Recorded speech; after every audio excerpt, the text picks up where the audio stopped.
Welcome to week 5 of Crosspoints Church Connect Group's study in the book of Ephesians. When we say the word light, what comes to mind?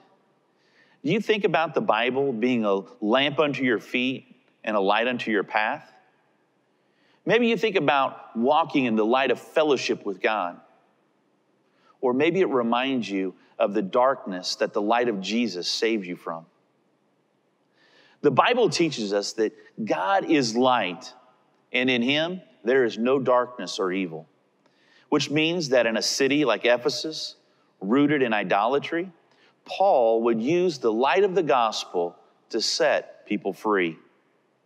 When Paul came into the city of Ephesus, he was entering a place that was ruled by the paganistic idolatry of gods, which caused a blanket of darkness to cover the city. In our world today, there are many people that have been swallowed up by the darkness of the world, and they need the light of the gospel once again to release them from their imprisonment. This week, we're going to examine how Paul used the light to shine into the darkness of Ephesus, and by doing so, learn how that through our commitment to God and to each other, light will ultimately overpower the dark. When my wife and I were newly married, one of the wedding presents that we had received was a Star Wars lightsaber that would light up and make sounds as you moved it around. One night, our power went out, causing the house to be in total darkness. We bumped around our room looking for a flashlight when I came upon the lightsaber.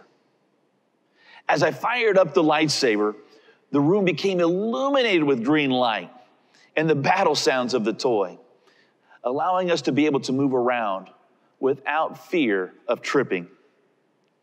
This story reminds me that there are many people in the world that are searching around for some kind of light, any kind of light, to help them find their way out of the darkness.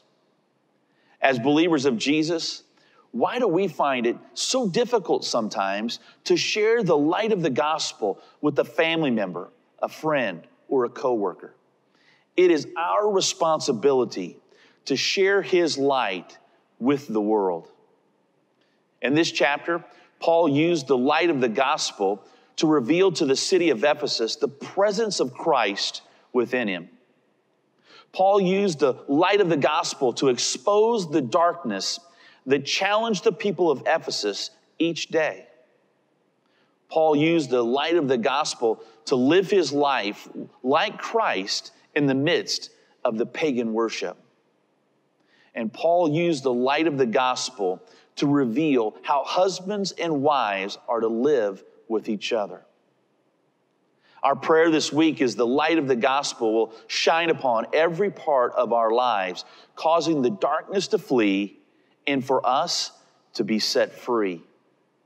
Pray that God will use your light to shine into your family, church, workplace, and the world in a way that will alter generations to come.